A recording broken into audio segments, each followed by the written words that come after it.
Okay, I am very excited by this. I was actually so excited I had trouble sleeping last night. Um, but, so this is a bunch of chopped down paper mulberry. This is what it looks like when it's, well actually that's, like it kind of got blown over by the hurricane a little bit. But it's the idea, it gives you the idea of this particular species. It's got variable leaves, so some of them have like a bunch of lobes. Some of them only have a few lobes or no lobes. As the tree, the same plant grows, it's like a shrub or a tree, kind of a shrubbish tree. That one got blown over a little bit by the hurricane. I'll probably chop it down later. But it's a weed. It's an invasive plant called a paper mulberry around here. But I want to use it. I'm going to take these and process them and turn them into fiber. I'll show you what I've done to them. But these are all the ones my neighbor was chopping down in their backyard over there, and I asked them, could I have them after you chop them down, and they said, yeah. So look at this huge pile. This is going to take me a while to process. This is some previous examples of the kind of things I've making from mulberry fiber. So we've got yarn and string that I've spun from it. So some of it is thicker. This is very fine, as you can see. This is, I think, the most fine that I've spun. Some of this I just spin using my hands, some of it with the drop spindle. So, I mean, that's still by hand, and process it different ways, which is why some of it looks different than others. This actually, when I made this with a drop spindle, and at first I thought it was not that great, but like, honestly, it's kind of okay. It's just not very soft. This is pretty soft. This is probably the best thicker yarn that I've made from it. I was just twirling it around I made this entirely by twisting it with my fingers. And some of this is more like, you can see like this stuff. This is pretty stiff. This is some of the first stuff I made. This is pretty coarse. It's like jute twine. But some of this is pretty thin. So I'm getting some like a different variety of stuff. I haven't really managed to get any like really soft, fluffy yarn. This, by the way, that is a little bit of cotton twine, commercial cotton twine. That doesn't count. This one I was just winding around a stick, but I was spinning it with my fingers. This is there's so much different stuff here. And it was all like processed in different ways because I've been experimenting with the best way to make this stuff. This is what the fibers look like after I've separated them from the bark and broken them down. This is just like a big fluffy pile. This is a drop spindle that I made. And these are some fibers that I processed and cleaned and really organized. So these are very, very long and straight fibers. That took a lot of work to do, but it's very nice. It's kind of fun. There's another drop spindle. It's fun to spin with those, and that's how I got the tiny little threads they saw. But I haven't yet found like the best way. I don't think I've found the best, most efficient way to process the fibers, especially a lot at once. I'm sorry about the mess. But yeah, I can't find my pocket knife, which is my preferred tool, and that. I've been running around like a chicken with its head cut off. And, gosh, I gotta get rid of this shit. Hope I didn't dox myself. So, I can't find the pocket knife I normally use. I could find this. Let me switch hands. Okay, so this is a karambit that I've had for ages and, never actually used for anything. It's not very sharp, but I could use that. I got, like a dull razor blade, which I think will not hurt my hand when I grip it, because I'm going to be doing a lot of scraping. But I was looking for cutting tools, and I found this neat kit in the garage that I think is one of my husband's, but that's pretty cool. But I don't need... Sharp blades actually can be detrimental because you can cut too much, and it's really more of there's a lot of dull scraping. But whatever, you know. I'm not sure what I'm going to use. I wish I could find my pocket knife. I think it's in probably on a flat surface somewhere in my house. All right, let's see if I can get a good action shot of. Let's drag these over a little bit. Shoot. They're a little bit prickly. Oh, that's a kitty.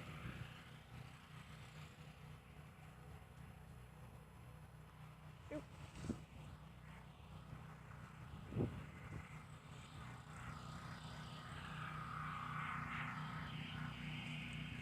Ah!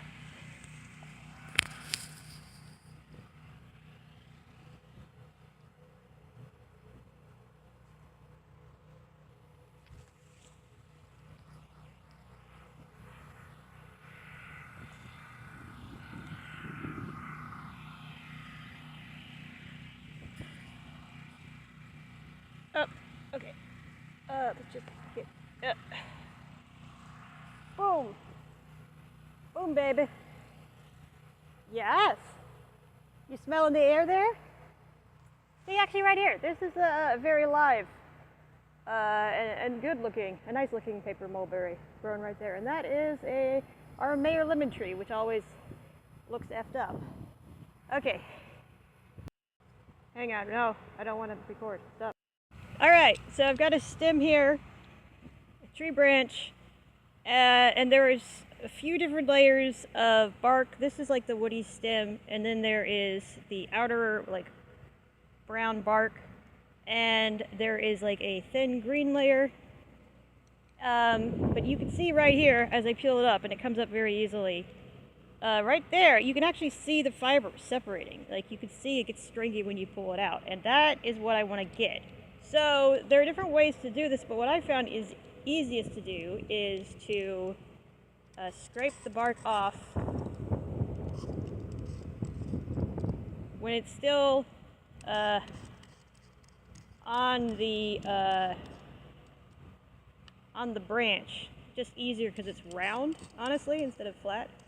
So yeah, there is you can see there is a brown layer, and then a green layer, and then there is the white layer, and the white layer is what I want. So I can just, let me see if I can figure out a way to show what I'm doing here. Oops, okay.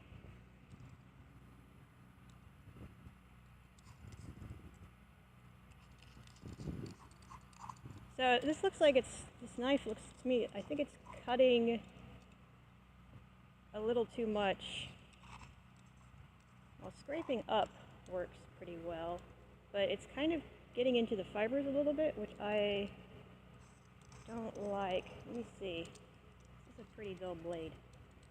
You can either go duller or sharper.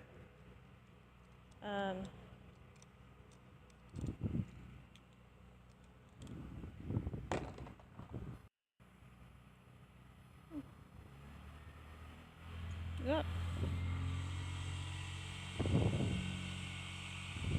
Actually, the curved blade of the karambit is kind of great. Yeah. It's... Oh, this might work very well. I might try this for a while and see if I can get it. But I've got to...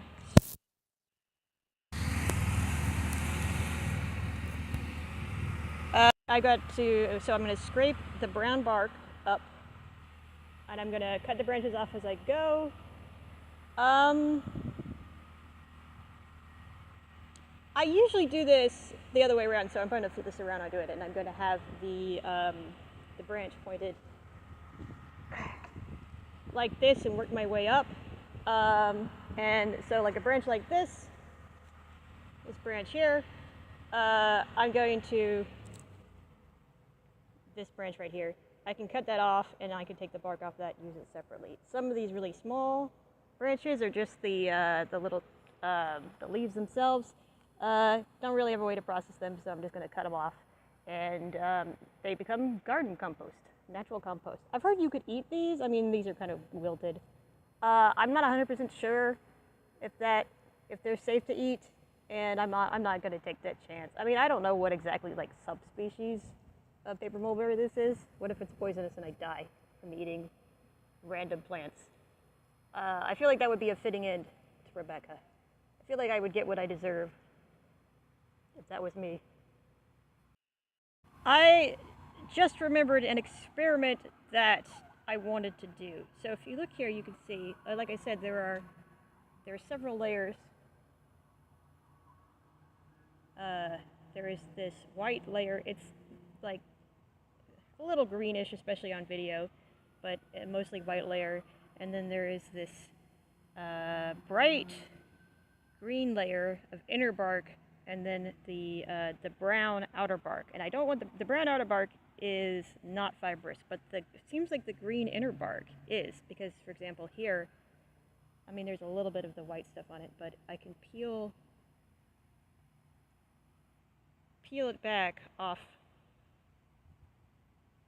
the stem. It just comes away like that. So I can peel it off, and those are literally very long, straight fibers. And I've had before, I've had a lot of success with spinning these fibers, but the problem is how I can get the brown bark stuff off of them. So if I can like, if I try to scrape the brown off, you can do it. Yeah, you can, but it's really hard to scrape off just the brown layer without actually scraping away the green layer as well. See, I'm doing it with my fingernail here. It's possible, but it is a real pain. So mostly there's some, it seems like the structure of the plant differs depending on how mature the branches are, and I've had some success with getting this green layer off of the less mature branches, but not off of these branches. But what I could do, and what an experiment that I want to do, is to take the bark off, just peel the bark off completely with the brown outer layer and the green outer layer, and then try boiling it with some wood ash to make a solution. That is one possibility. One thing I've tried before is wet retting it, and it didn't really work that well. I mean, it does separate everything out into layers, but it also turned everything into like this big mush. It was like pudding. And, I mean, I could try again, but like, I feel like it wasn't that successful, and I've tried it a couple times. And I feel like, but maybe if I boil it, the layers will separate naturally on their own, because that's what I would really like to do, is just naturally separate that so I don't have to. See, like, even with my fingernail, if I push down too hard, it goes through the green layer. The green layer is very thin, but it's also it seems to be a bunch of very thin fibers that run up and down, and they don't retain their green color after they dry. I'm pretty sure I could spin those. Now, it seems to me also that the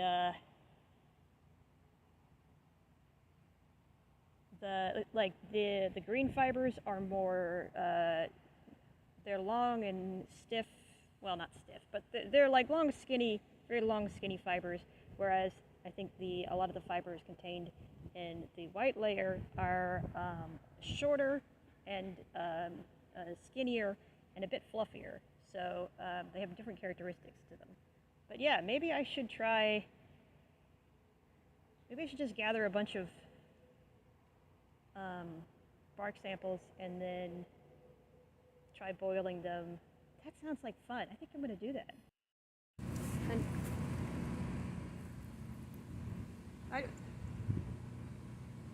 what if you're...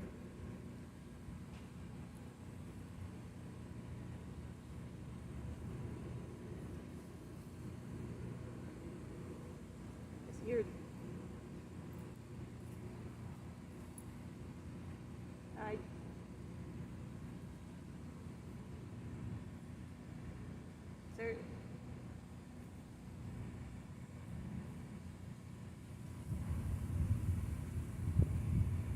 actually coming up real.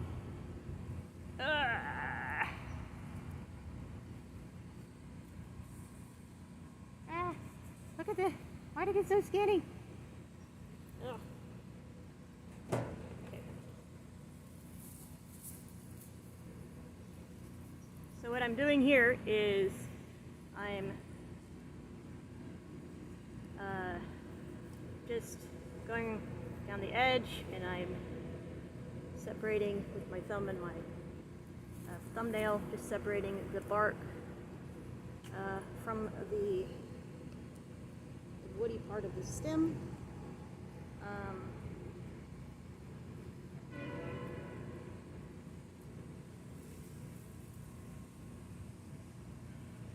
The goal is to get it off in pretty much the fewest number of pieces possible, but I want to preserve the fibers, the length of the fibers. Now here we come to a little branch that I cut off. So that's always going to create holes, and you got to go around them.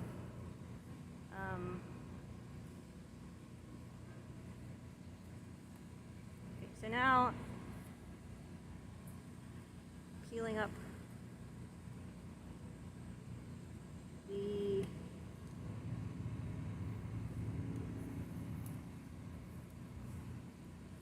right. So I'm just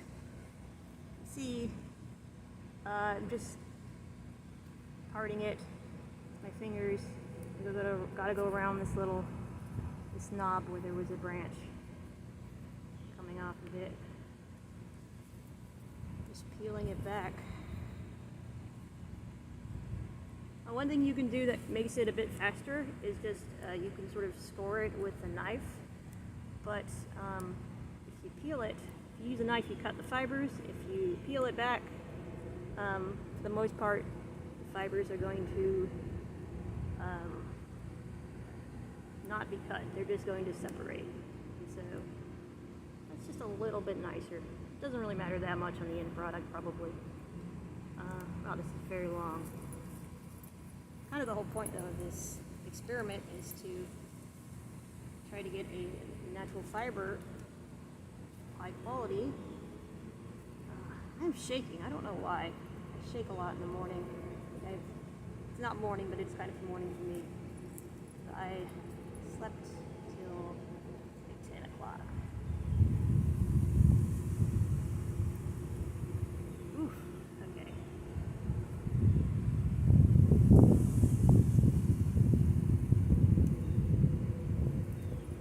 Yeah, so the problem with peeling the stick, which I'm probably going to do now that I've gotten this far, I'm going to go down and I'm going to start peeling it on this side. Whoop.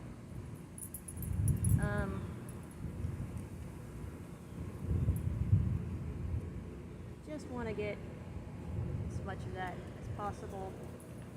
Sometimes they'll kind of separate.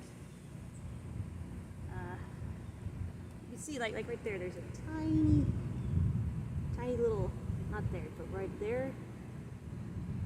Maybe you can see better from this side. So that's from a little defect in the branch itself. On this side there is a bump, like a leaf was growing there, so it makes a little hole in the bark skin. So yeah, pull it off, comes up real nice. But it's best if you get it started on one side and then try to peel it all out. Keep going. Let's see, we're getting down. Yeah, we're getting down all the way. All right, now here's a little branch. So, there we go. That came up really nicely. There's another one right there. Let's see if it'll go. Yeah, just such a little hole.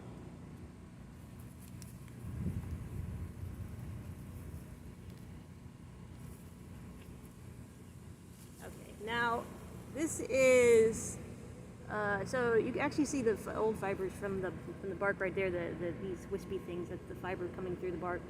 So this was like a place where the bark was scraped away while the tree was still living, and it's resulted in the fibers coming all the way through. On the inside, we can see this dark mark that is going to be kind of a, I don't know, it might be fine. It's just basically dried out fibers, so it might just match the rest of it, or it might like be like a flaw that I'll just cut out the skin. So I'm still peeling it up. This is pretty fun, actually, pretty satisfying. Whoops. Yeah, it's not going all the way. Come on, get all the way down. Okay, there's another little knob going around it. The bits there.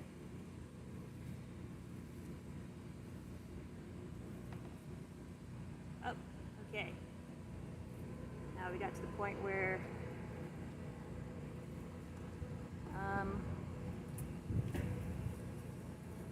it didn't so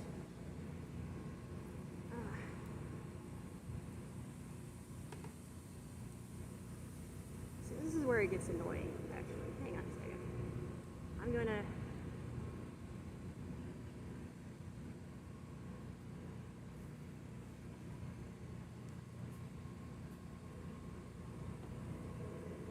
come off flat. It's going to come off with like this three-dimensional.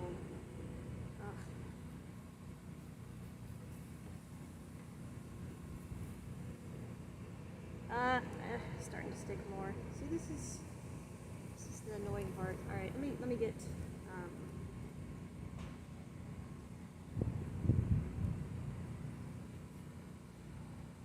Come on. All right, so now the bark is starting to leave a little bit of these green fibers behind, and that's what I want to pick up, so it's just not separating from them. So what I'm going to do now is go back to what I was doing before, using my fingers to sort of get the peel started. There we go. Go down the tree. It's hard to do the whole branch once because it's very long. It is taller than I am. I think it's about 6 or 7 feet long.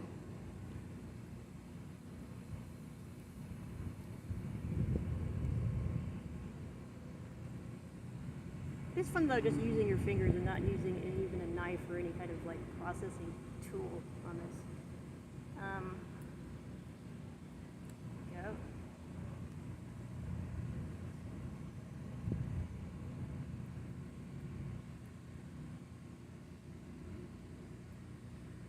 Here at the top, it's getting very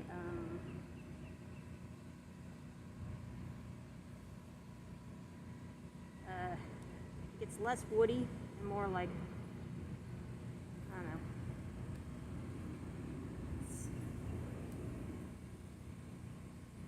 It's kind of like, it feels kind of like a straw, like grass. Okay. Yeah, some more green there. Okay, got down this side. Just pull this off. There we go. All the way off. Okay, so did I not press play? I did press play. Dang, 10 minutes.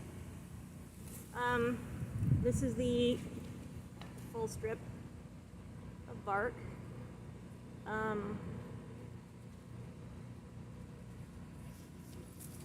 And with the stuff still on it, it's a little sticky right now, but I'm going to get a couple more of these and then I'm going to try boiling it and see if it does anything good at all. I have no idea.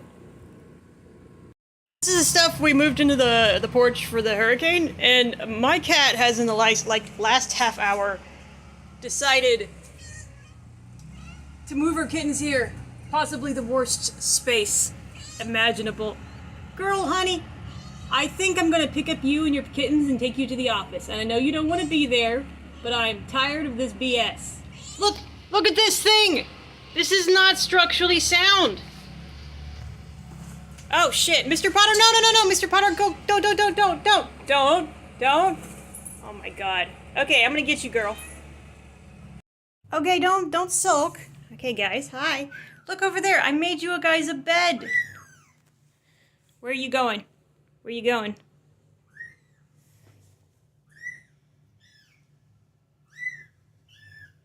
Oh god. The cat door is closed.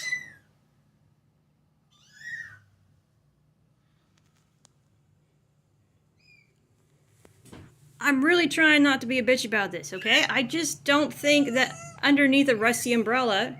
Come on, girl. You want to let's put them over here. Let's put them over here on the little box I made for you, okay? See, we got food, water. We got a little box, towels. We got cat toys. We've got litter. We also have a cat door, which I have to keep closed because if I leave it open, this girl will take her kittens, and I have no idea where she's going to put them. But she's decided that she's like, nope. This is not a good place for them. I don't know why. I understand you got instincts or whatever, kid. Mr. Potter, knock that off. Okay, I let you keep them under the couch. I don't want you to have them staying underneath a rusty umbrella on the porch, because this doesn't make any sense to me. I'm gonna clean that up for you, bud. Cleaning, you're good. Keep eating. You got more food. It's okay. Oh, that's Tigger. Hi, Tigger. AKA Tiger. Actually, my like Tiger, but Tiger, you're going backwards. Tiger, you're going backwards. I think that's Tiger. Is that Chunk? Gosh, it's hard to tell them apart.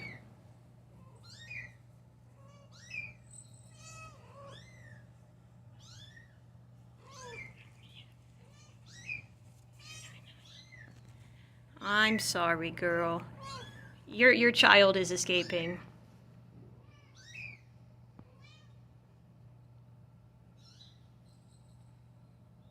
Oh, we're giving you a bath. Okay. Well, yeah. You're good. I just don't want you to put your babies underneath the unstable, rusty umbrella on the porch where something really bad could happen to them.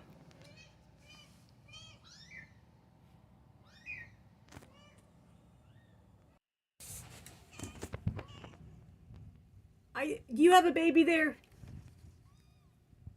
Where's your baby? Oh, there it is. No. Oh, Daisy. Daisy trying to get underneath the thing. Daisy. No, Mr. Potter. Just say that.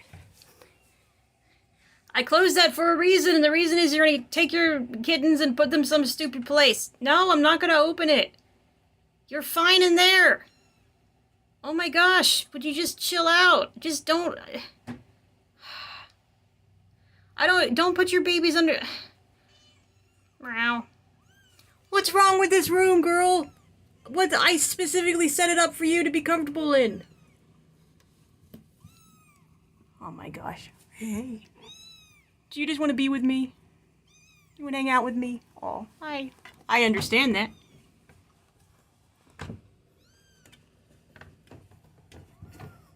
Well, that's mostly there to keep... Wow. Wow.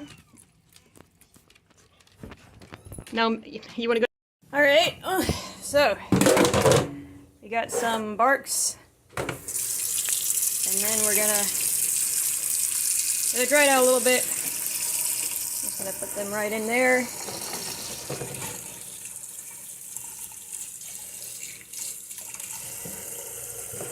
Cover them with water.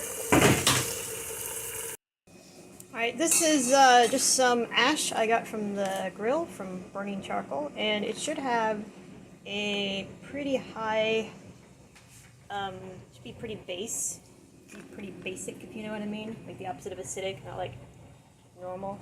I've done this before, but not with the brown part of the bark on it. I scraped all the bark off first, but I've you know, taken them straight from the stalk and brought them in here and boiled them, and it seemed to do pretty well. I don't know how much to add, but I think that's probably enough.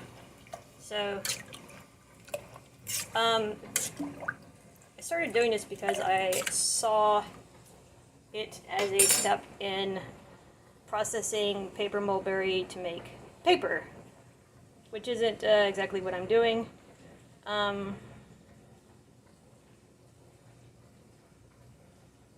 guess I could fish those little bits of charcoal out, but I really don't think it's going to make a difference.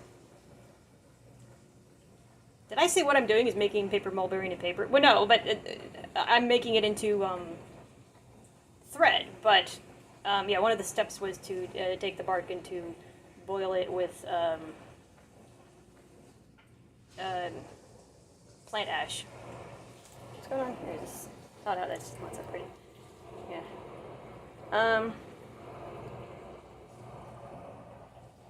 Yeah. Well, I don't know. Let's put on the stove and bring it to a boil and see what happens. None? Oof. That shot could have been cooler. Alright, so I'll just let it heat up and keep an eye on it and see what happens as it... try to get this centered over the eye. Main difficulty for me is not getting distracted and remembering what I'm doing. Otherwise, I have a tendency to let things boil dry, and that will cause a fire. Or just burning the stalks. But no, I'm going to pay attention this time. I'm going to be good. I think I might have done a bit of an error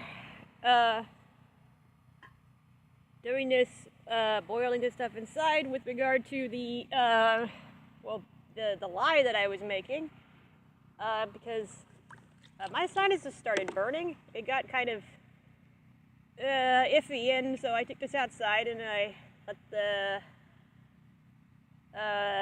let some clean air in to the house, and I think, everyone's okay. It just, felt kind of like, especially when standing over the pot, maybe it's connected, maybe not, I don't know, could be allergies or something. All right, let me try some of this. See what we got here. Interesting. Okay, here. It's an end I can take out. Here in the cold water. Alright, there's some sort of something, like, precipitating out of the water. Let me see if I can... Huh. Interesting, there too. I'm not really sure. It's like just scum, I think, from the boiling. Let me take a closer look at what's going on here. Okay, so these two pieces that I've tested here, they look pretty good. So the see, the outer bark is separating pretty easily from the inner green layer on that piece, and on this other piece as well that I tried, it's sort of separating fairly easily. I'm going to take it inside, rinse it out some more, make sure I get all the lye off it, and see how well I can process it. And if all goes well, I'll get the rest of it, but otherwise I might let it soak for a little bit longer. I don't think I want to bring it in and cook it anymore, though. My throat still hurts.